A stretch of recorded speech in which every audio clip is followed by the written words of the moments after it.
Greetings, my name is Timothy Collinson. I'm the Faculty Librarian for Technology, and this video is going to just take you through how we can access our electronic resources. Unfortunately, we can't access everything via one login, so there's a couple of things you need to know, and if I share my screen with you, we can get you started on that by going to the menu at the top here, clicking on Using Resources, and then going down to Guides to Using Resources.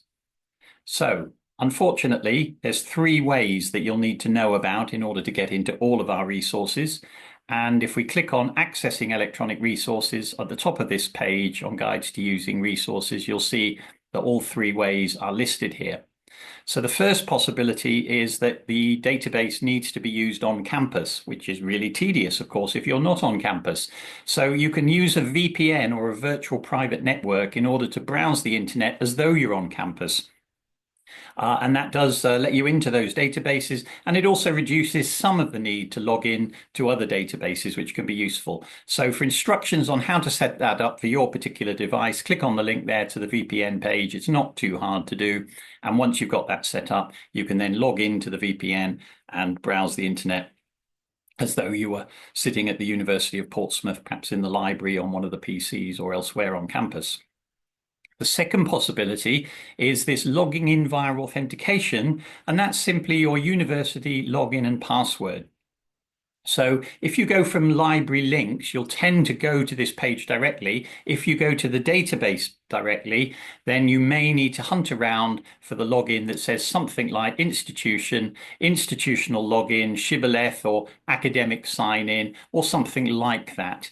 Once you click on that, it will take you to a page where you need to search for the University of Portsmouth.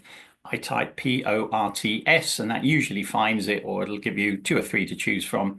If you want to type the whole thing, that's absolutely fine. And then you will be taken through from there onto the university's login pages. Just sometimes you have to select that you're from the UK before seeing the list of institutions. So just watch out for that little wrinkle.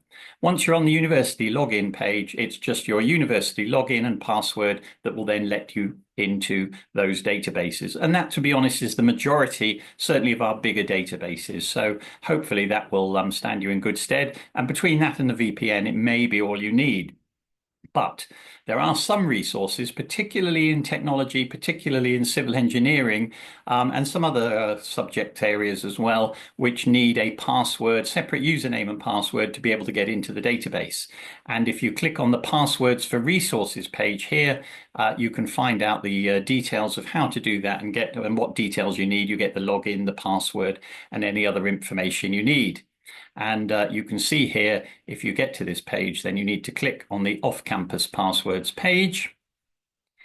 And of course, we can't make these visible to the whole world. So unfortunately, you need to connect to the university VPN and then click on the View the Restricted Access Information for Resources. So if you want to see that secret information, those logins and passwords and sometimes other little things you might need, like company ID, then do log into the VPN and then click on that link, and you should be able to see the relevant databases to get into them. So I hope that's given you a bit of a clue as to logging in. I'm going to stop sharing my screen now and wish you all the best with your research, but we want you to get into this material. The university's paid for them, you've paid for them through your fees, so do please ask us if you've got any problems getting into the resources that you want, and we'll see if we can help you, and whether there's a problem with your login or problem with the database or some other problem that we need to get fixed. Thank you.